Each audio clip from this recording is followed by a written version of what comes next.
Buenas noches, señoras y señores. Estamos en una misión más de Hugo Portillo Podcast. Hoy es lunes 10 de noviembre del año 2025 y ahora mismo son las 19 horas y 48 minutos. Bueno, ok. Temperaturas. En Asunción tenemos 26 grados, en Ciudad del Este 25 grados, en Encarnación 24 grados y en Filadelfia, Chaco Paraguayo 28 grados. Bueno. Evidentemente, tema obligado es hablar de las elecciones o de la elección a intendente municipal de Ciudad del Este. ¿Ok? Entonces,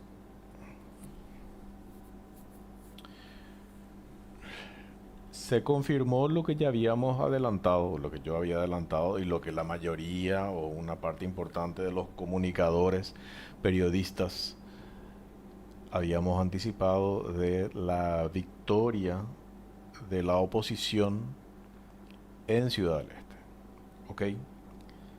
Bueno. Lo que yo creo que nadie calculó nomás es que iba a ser apabullante. Porque fíjense lo que estamos hablando. Estamos hablando de 40 puntos de diferencias. O sea, increíbles. O sea, estamos hablando que el candidato Colorado obtuvo cerca de 30%. Y el candidato opositor obtuvo cerca de 70%. Estamos hablando de 40 puntos. Simplemente redondeando para ilustrar más nomás la magnitud de la derrota del Partido Colorado. Y una cuestión que ya lo mencioné varias veces, pero ahora vale resaltar con mayor ahínco, es el hecho que en Ciudad del Este fueron juntos, de la manito, en concordia, los cartistas, los no cartistas, los anticartistas y todo ese tipo de cosas. O sea, todo el Partido Colorado, juntitos, de la mano, fueron destronados en Ciudad del Este. Más allá que evidentemente a partir de ahora el relato cartista va a ser tratar de minimizar o hacer pasar desapercibido o simplemente bajarle el caché o los decibeles a esta tremenda victoria en Ciudad del Este de la oposición paraguaya. Que ya escuché algo, ¿verdad? O sea, no, ese no es un municipio de 262 municipios y no sé qué, no es nada. Es mucho. Estamos hablando de la segunda ciudad más importante de la República del Paraguay. Estamos hablando de 40 puntos de diferencia entre el candidato opositor y el candidato Colorado de la concordia, de la conciliación, de un acuerdo entre los cartistas, los no cartistas y los anticartistas dentro del propio Partido Colorado. Por supuesto, ya salió también a tratar de bajar el caché Santiago Peña, no, que sí, que no. Pero ¿qué pueden esperar de una persona que resulta que dice de que nosotros estamos muy alejados de los países subdesarrollados? Que no pienso desarrollar hoy el tema este del discurso banal, agresivo, virulento, eh, chanta de Santiago Peña. Porque yo creo que una cosa es que Santiago Peña se haga del chanta Paraguay para adentro. Pero vender la chantería, cosa que nunca fuimos los paraguayos, vender la chantería hacia afuera, eso ya es medio grave, no somos nosotros, ¿eh? O sea, no es nuestra idiosincrasia por lo menos eso. Y hoy resulta que no, Paraguay no es como esos países subdesarrollados. No sé a qué te estás refiriendo. Y estamos hablando de Paraguay, que está entre los top 10 de los países más corruptos del mundo. Por Dios, ¿ok? Bueno, pero nos movimos por las ramas. Acá nomás es importante mencionar lo de Ciudad del Este. Por más de que es un micromundo, ¿cierto? Es una ciudad, es un micromundo, etcétera. Pero está revelando el reflejo de la ciudadanía. O sea, muchos paraguayos, más allá de Ciudad del Este, solamente están contentos con el resultado que se dio en Ciudad del Este. ¿Pero por qué? Porque es un mensaje que se le envía a este gobierno colorado, cartista, corrupto de Santiago Peña. Es una especie de plebiscito, es una especie de referéndum. Che, ¿vamos bien o vamos mal? Porque acuérdense, un tema no menor. Resulta que le sacan a Miguel Prieto con 40 denuncias. 40, no sé, denuncias, 5 imputaciones, etcétera, etcétera. Y no estoy tirándole agua bendita a Miguel Prieto. Miguel Prieto, si robó, tiene que irse a la cárcel, sin ninguna duda. Ahora, la ciudadanía está aprendiendo a votar con su voto, está aprendiendo a darle valor a su voto, un valor estratégico, un valor útil. O sea, este tema de la democracia y que es el poder radica en el pueblo y lo que sea, sabemos que con el código electoral no están así porque al final se sustentan en la estructura de los partidos políticos y al final otra vez resulta que los candidatos no necesariamente son lo que uno quiere que sea, lo que sea. Cierto, cierto. Entonces, los paraguayos tenemos que aprender a votar o hacia quien tenemos una identificación genuina, o aprender a hacer hablarle a nuestro voto. Y yo creo que el voto castigo tenemos que comenzar a aprender a utilizar los paraguayos. Me van a decir, no, pero eso le va a beneficiar ilegítimamente al otro candidato. Y puede que sí, puede que no, pero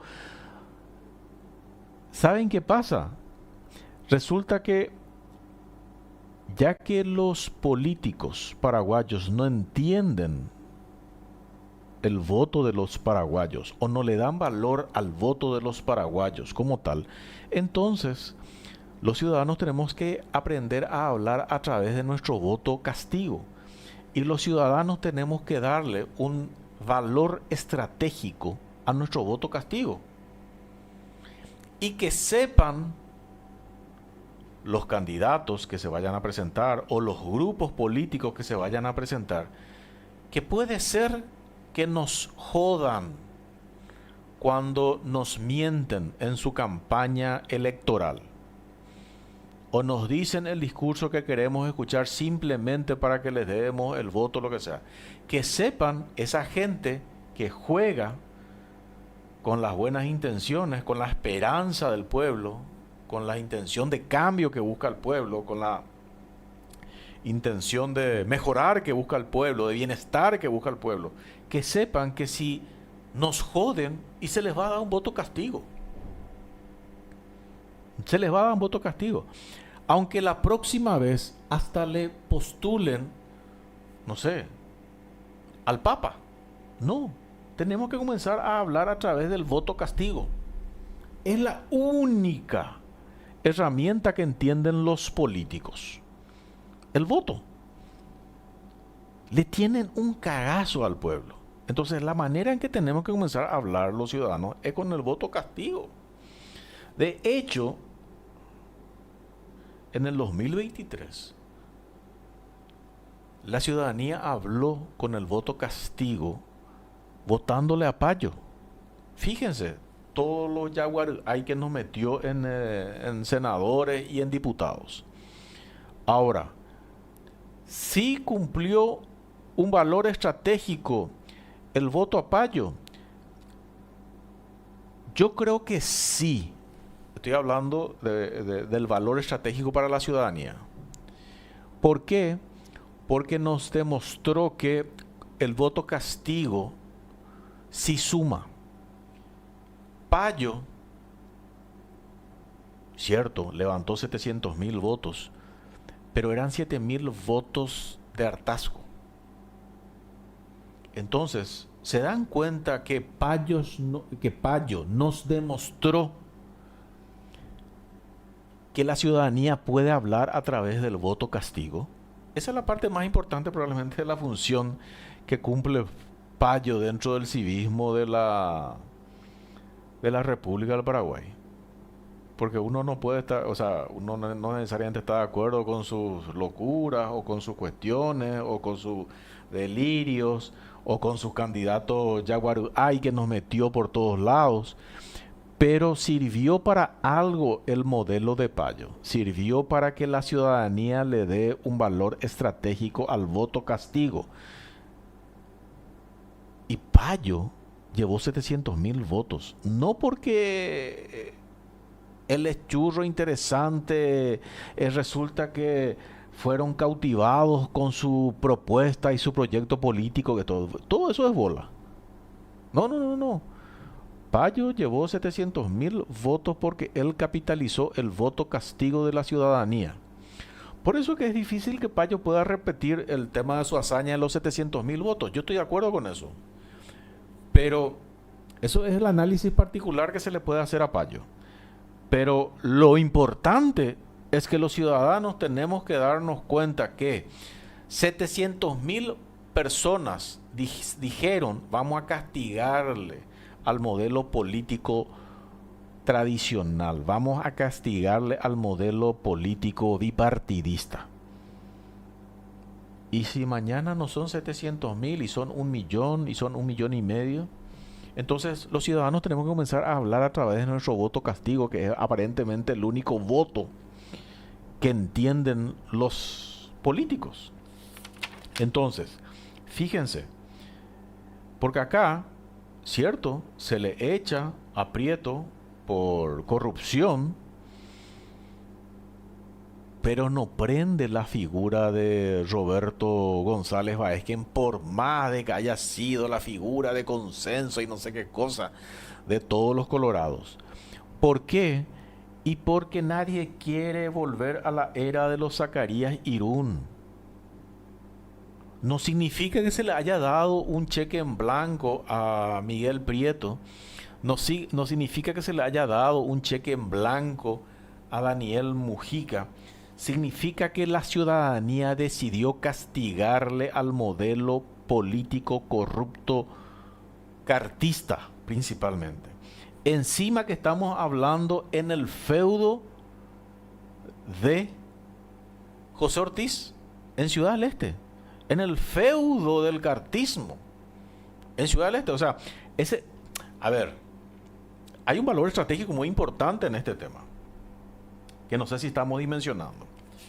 Estamos hablando de que el feudo económico del cartismo, del grupo Cartes, es Ciudad del Este. ¿Dónde se hace multimillonario Horacio Cartes? En Ciudad del Este. Me va a decir, no, pero sus fábricas están en Andaria y ahí no sé qué cosa. Ok, no importa. O sea, el Caracú, la esencia, la raíz del grupo Cartes, de Horacio Cartes, está en Ciudad del Este. Si hay una ciudad que tendría que dominar de arriba a abajo Horacio Cartes, es Ciudad del Este. Porque es la ciudad que le hizo rico a Cartes. Pero si la ciudad en la cual vos te forraste y te hiciste de guita, hasta tu quinta generación no quiere saber nada de vos, es un mensaje fuerte para el grupo Cartes. Es un mensaje fuerte para Horacio Cartes. Porque después le puede engañar al resto del país, Cartes. Pero en Ciudad del Este, que es la ciudad que le hizo multimillonario a Cartes, no quieren saber nada de él. ¿Se dan cuenta que es fuerte el mensaje? No es nomás un municipio más de los 262 municipios que tiene, que todos los así. Discúlpenme, pero no es igual que yo. No es igual. Y no estoy haciendo ningún juicio de valor. Simplemente estoy ponderando porque hay que hacer eso. Resulta que estamos hablando de la segunda ciudad más importante de la República del Paraguay. Y estamos hablando de la ciudad que le hizo multimillonario a Cartes. No quiere saber un carajo de Cartes. Estamos hablando del feudo del como extraño de pelo largo. Estamos hablando del feudo de José Ortiz. Nadie quiere saber nada de ellos. 40 puntos de diferencia es abismal. Más le duplicó. Más que duplicó el candidato opositor. Entonces, esa es la parte que tenemos que entender del mensaje esto. Se abren otras facetas y simplemente menciono para desarrollar en algún momento. Se abre la discusión, guste o no, hay que poner sobre la mesa por lo menos para discutir, no hay que rechazar de cuajo ni de plano nada. Se abre la discusión, che, mira un poco la versión papeletas versus urnas electrónicas. Pues se volvió la tradicional papeleta. Ante la desconfianza de las urnas electrónicas que nunca se pudieron auditar post elecciones del 2023. No es un tema menor, señores. No es un tema menor. Van a decir, no, pero nosotros los colorados estamos preparados para ganar en cualquier circunstancia. No sé. Por lo menos si van a hacer trampa, vamos a por lo menos a dificultarle o subirle la muralla, la capacidad de hacer trampa de los colorados. Esa nomás es la situación que tenemos que evaluar. ¿Ok? Porque acá claramente lo de Ciudad del Este es importante. Es importante, cierto que es una ciudad más de las 262 ciudades que tenemos, pero no es ninguna ciudad más cualquiera. Es la segunda ciudad más importante de la República del Paraguay y es la ciudad que le hizo multimillonario a Cartes. Si hay una ciudad que le hizo ganar la ponchada de guita a Cartes que tiene, esa ciudad se llama Ciudad del Este. Y Ciudad del Este no quiere saber un carajo de su hijo directo, adoptivo, que le hizo multimillonario. ¿Se pusieron a pensar eso? ¿Se pusieron a pensar lo que significa eso? Porque la lógica pues te dice, bueno, sí, perfecto. Si esta ciudad que me hizo multimillonario, o sea, yo voy a volcar, o sea, mi agradecimiento a esa ciudad. Bueno, listo, nadie le agradece nada a Cartes. Nadie quiere saber un carajo de Cartes en Ciudad del Este. ¿Por qué será? Porque tendría que haber ahí una simbiosis, una empatía. El hijo adoptivo de Ciudad del Este, que le hizo multimillonario, y la ciudad que te hizo multimillonario, tendría que haber cierta cohesión. Pero la ciudad que le hizo multimillonario a Cartes no quiere saber nada de Cartes. No, es poca cosa. Entonces, digo nomás porque ahora se están buscando culpables. Y Zacarías Irún le tira el fardo a Roberto González Baezquen. Pero acá el temor, el cuculele era Zacarías Irún, acuérdense. Lo segundo que se puede sacar a colación es lo siguiente, que digamos que la oposición tendría que aprender de los errores del Colorado, o de los colorados. Fíjense que una vez más, o sea, no solamente tenemos que discutir o conversar en algún momento sobre el tema de las papeletas versus urnas electrónicas, sino que tenemos que ver el tema de los candidatos de consenso elegidos a dedo en una pieza de 4x4 versus competir en la arena y tener todos la madurez cívica de acompañarle al que gane. Y que el que gane tenga la capacidad de armonizar con el perdedor. O sea, a ver, voy a tratar de ser más explícito. Ese oficio de poder que siempre propios y extraños admiran del coloradismo, resulta que se teje en las elecciones y se curte en las elecciones. ¿Por qué?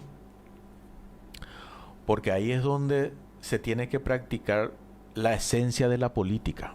Porque los colorados se enfrentan entre ellos, se destrozan en las internas, pero después el ganador tiene que ir a buscarle al perdedor, porque sin el perdedor no va a poder llegar. Y eso es lo que admiramos, es el famoso oficio de poder que tanto se admira de los colorados. Pero ¿cuál es el error que ahora cometieron los colorados en Ciudad del Este? Decir, no vamos a trompear, vamos a irnos todos de la manito juntitos y nada. Entonces, el colorado no se siente identificado así, Pirana, sí, genial, vamos a ir. Entonces, que trabajen los otros. Y al final, el bando A dejó que trabaje el bando B y el bando B dejó que trabaje el bando A y al final nadie trabajó, todos se quedaron de brazos cruzados y fueron arrasados más del doble. Más que duplicado salieron. O sea, estamos hablando del 70% versus el 30%. 40 puntos. 40 puntos es muchísimo. 2.33 veces le hizo el candidato opositor al candidato colorado. Y me van a decir, no, pero también Mujica fue un candidato de consenso. Sí, no. Sí, no. Digamos que Prieto ya es el producto de haber pujado, quieras o no, le habrán dejado la cancha libre en su momento, pero está bien, pero hacen ejercicio, tienen la disciplina de trompearse electoralmente, que es lo que yo creo que siempre le fortaleció al Partido Colorado, y ahora no se vio eso en Ciudad del Este en el Partido Colorado, que es otro tema para conversar, para debatir, para reflexionar. Y es un tema que yo creo que la oposición no puede dejar de considerar. Y ahí voy nomás, paréntesis, a una reflexión que tiene que ver con Asunción. Asunción, así como va. Y ya lo había adelantado yo en este programa, que en Ciudad del Este, así como se veía venir, tampoco tengo la bola de cristal, así como se veía venir, se imponía el candidato opositor. Así como existe hoy viento de cola a favor, acá en Asunción, para que se imponga un candidato opositor, después de la desastrosa administración de Nenecho Rodríguez. Y este señor Luis Bello, que tampoco es ninguna luz. Está ahí, perfil bajo, que todo lo otro va a tratar de llevar, no sé, hasta donde pueda, lo que sea. No generar tantos quilombos o tantos actos de corrupción, hasta ahí.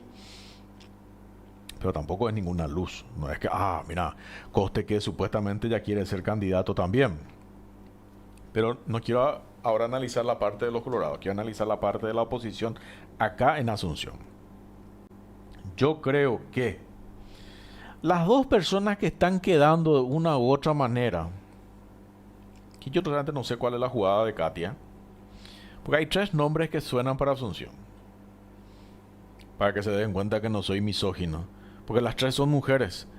O sea, si vamos a ir por el tema ese del cupo de género, tendrían que imponerse un varón sí o sí, ¿verdad? Pero bueno, es un chiste. Simplemente nomás para que se tome en cuenta que al final la gente elige en función de capacidad. Jamás se tuvo en cuenta el sexo para elegir a un candidato o a una candidata o a un funcionario público o a alguna autoridad o lo que sea. Fíjense nomás, porque hoy hay tres nombres principales en la oposición paraguaya que se mencionan para el municipio de Asunción, la capital, la ciudad más importante, la número uno del Paraguay.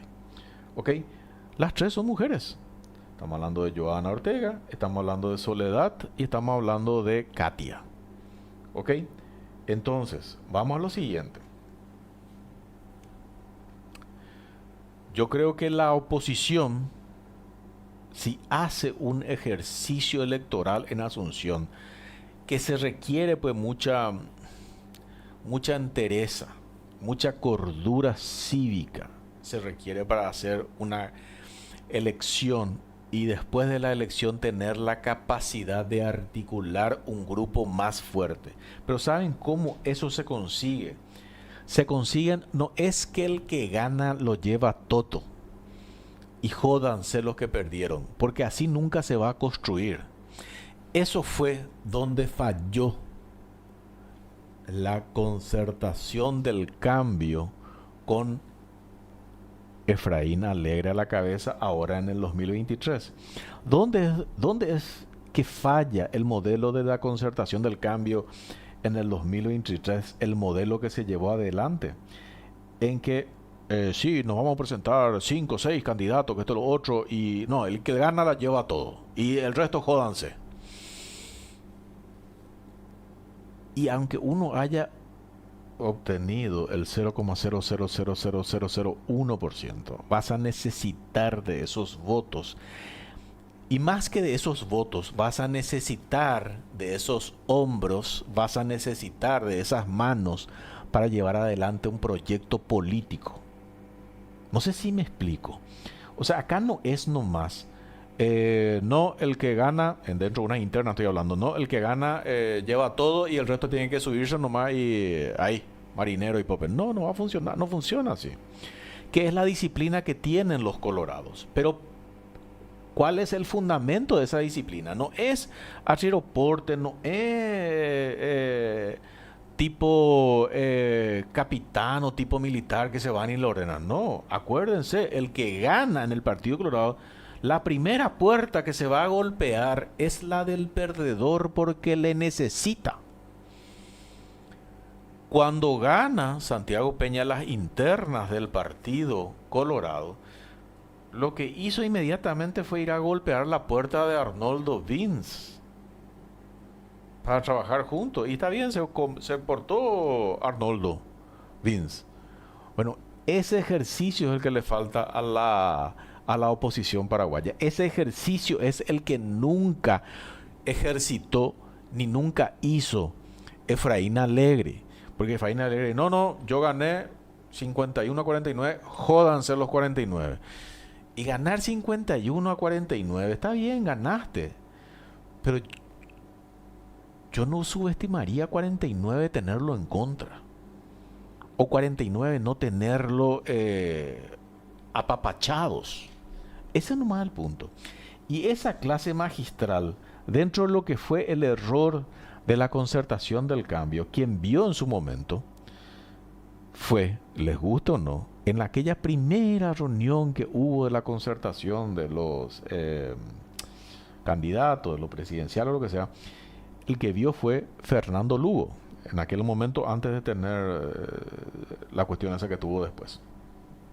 Y él vio y él dijo, me acuerdo perfectamente de la reunión, donde dijo, no, acá se tiene que...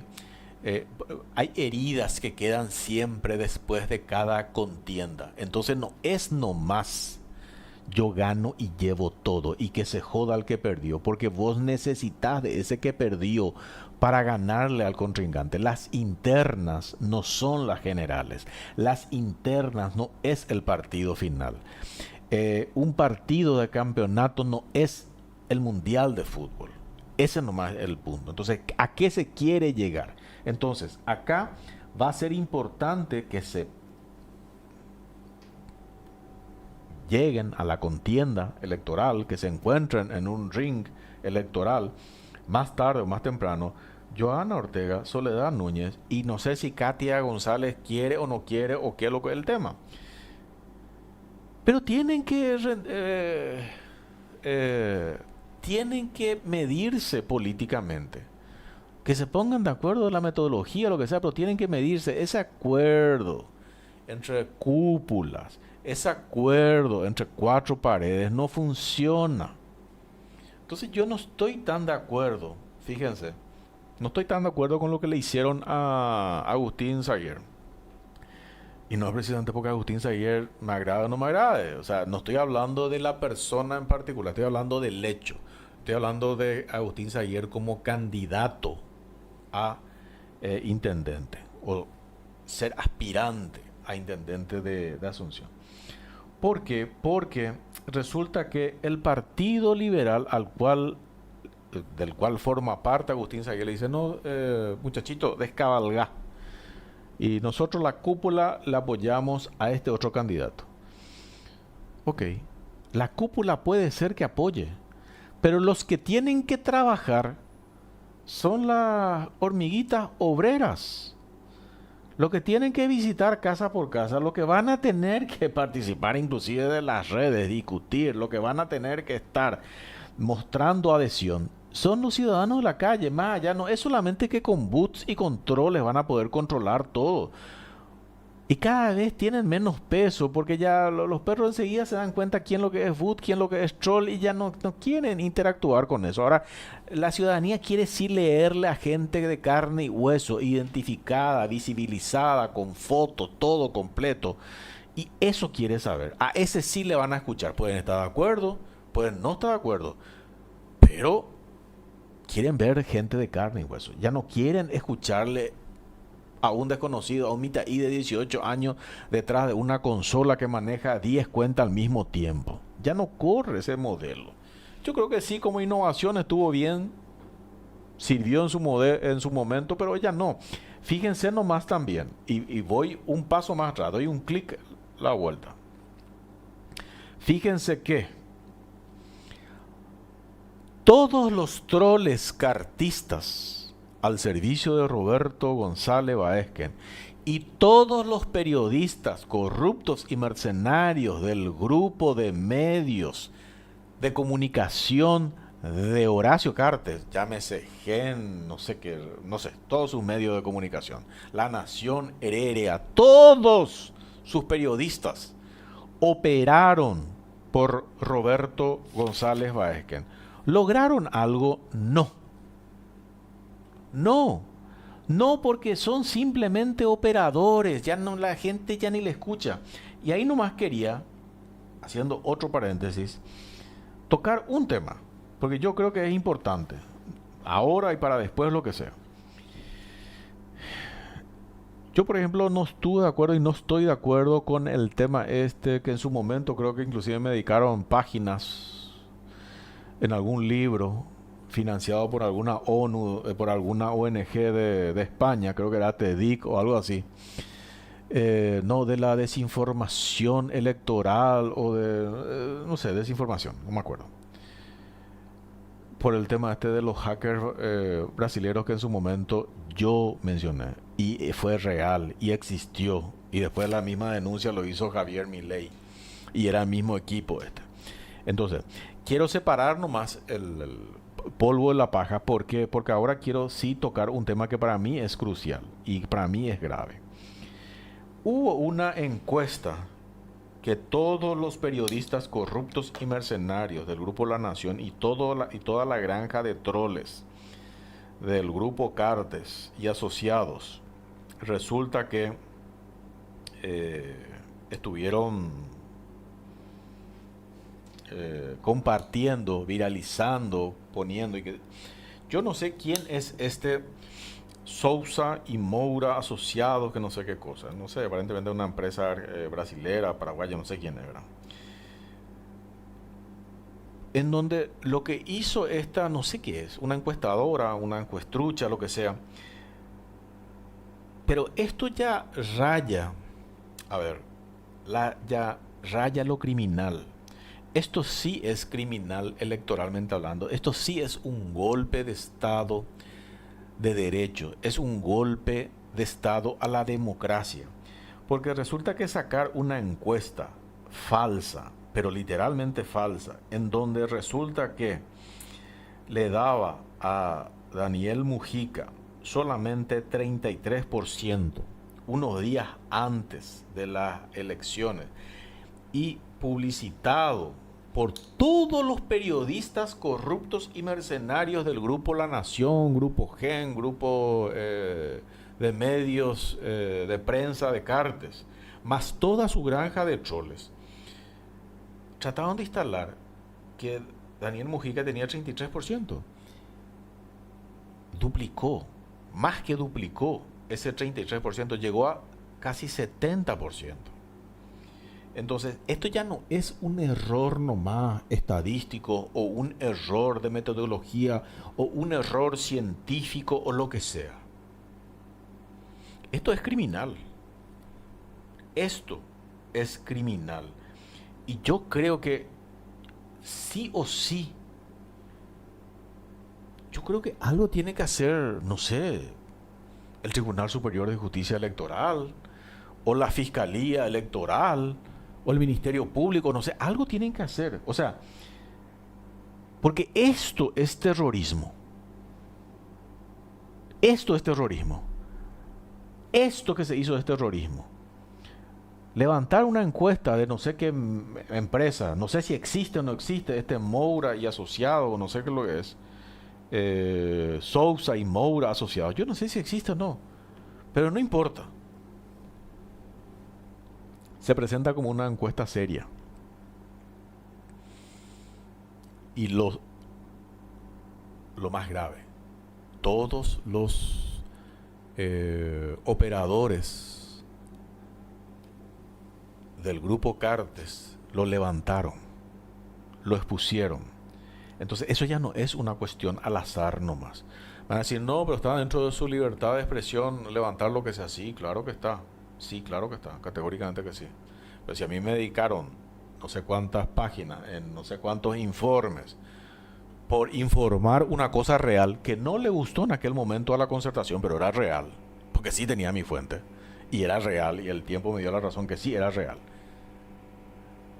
Lo que hicieron la mastufia son Tedic y compañía, porque ustedes sí le mintieron a su sponsor, a su financista, a la ONG esta española o lo que sea, porque lo mío sí tenía fundamento. Y Javier Milei después lo refrendó, ¿ok?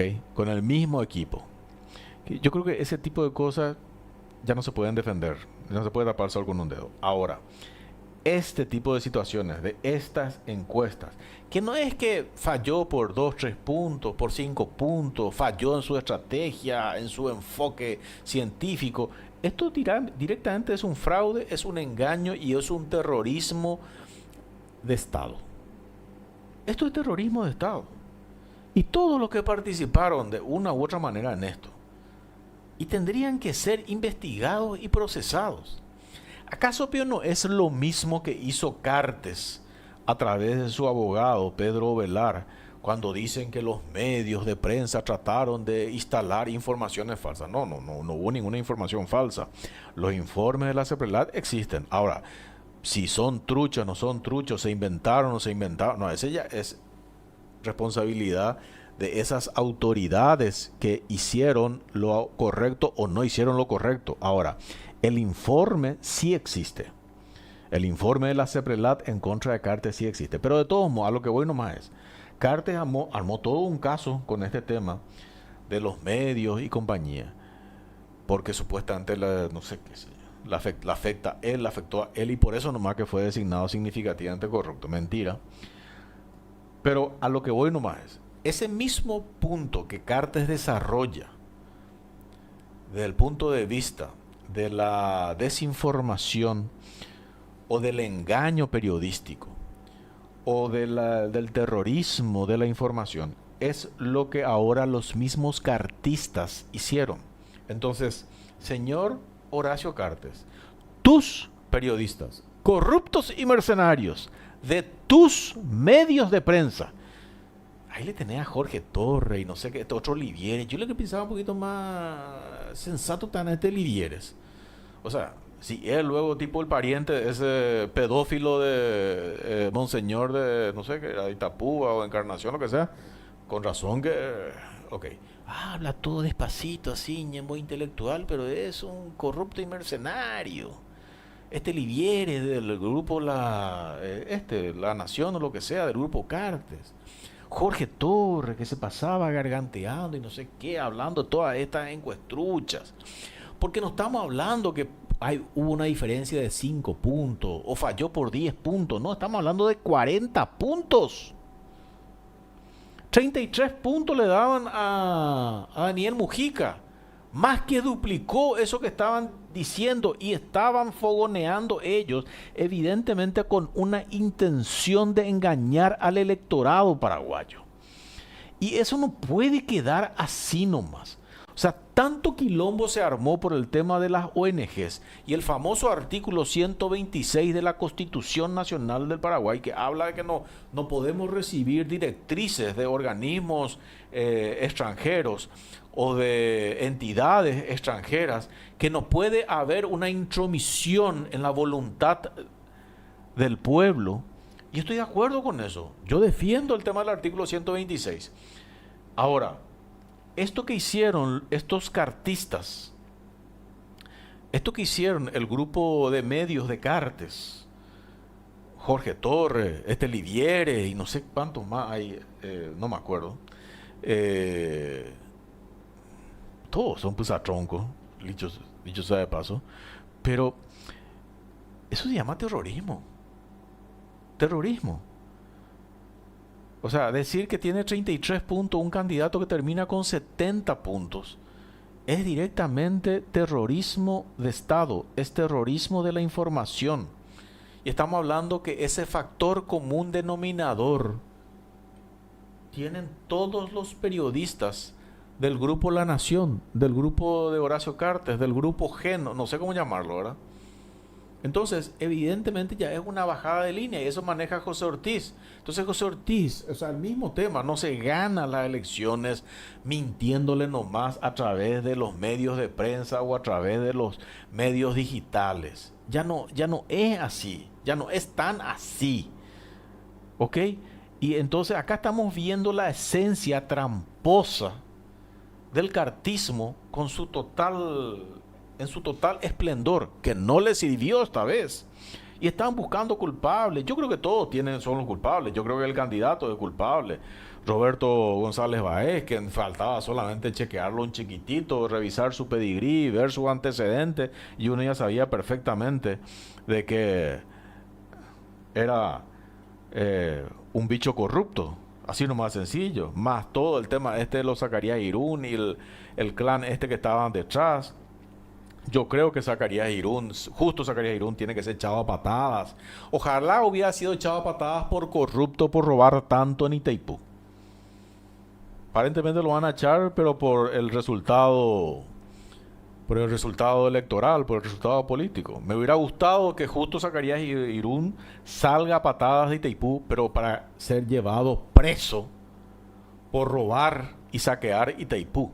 Por el tema de los pupitres de oro, el tema de, no sé, todas las licitaciones amañadas, direccionadas de Itaipú con nuestra plata, que al final paréntesis nomás, se van a negociar supuestamente. Sí, vengo a darle una feroz buena noticia. Resulta que aumentamos el precio de Itaipú porque eso nos conviene. ¿Quién nos va a convenir? Hoy tenemos que pagar la cuenta. Lo dije del primer día.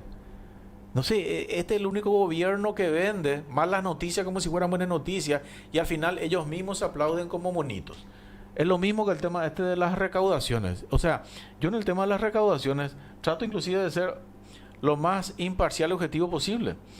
Yo aplaudo la gestión de Óscar Orué porque esa es su función. ¿Ok?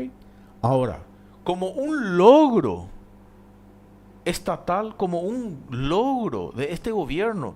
Poner que recaudar más es un logro gubernamental y que tenemos que aplaudir, pero estamos todos locos. Si yo parto del principio que el impuesto es un robo legalizado, si yo parto del principio que se aumentó 1.000 millones la recaudación de impuestos, pero fue simplemente para que los funcionarios públicos se despilfarren ese dinero en privilegios, en lujos, en aumentos, etcétera, etcétera, etcétera. No en beneficio de la ciudadanía, sino en beneficio de 300.000 ñatos iluminados, tocados por la lamparita o por la varita mágica. No, señores. Entonces, ese tema que siguen vendiendo, no, aumentamos la recaudación, viste que somos tan buenos y este gobierno es de lo mejor. ¿Qué va a ser de lo mejor? Es recaudar más. O sea, ese pues tiene que ser un logro personal de la persona que está al frente de la institución, hasta ahí. Pero no me quieran presentar como un logro en el cual todos los paraguayos tenemos que festejar porque resulta que nos roban más estas autoridades nacionales con los impuestos. Y resulta que al final, paréntesis nomás, otra vez, fíjense que todo muy lindo con este tema del crecimiento económico, lindos números, pero hoy ya venden el número, pero no los ponen en contexto. Vamos a tener la carne, el asado más caro este fin de año, de toda la época desde que el Paraguay es el Paraguay. Tenemos una inflación alimentaria por las nubes que van por encima de los 2 dígitos. Pero eso se enojan cuando se les hace recordar, pero es real. Ahora, ellos pueden hacer su marketing, pueden hacer su propaganda, claro que pueden hacer, pero los ciudadanos en la calle no nos tenemos que tragar ese marketing y esa propaganda que hagan.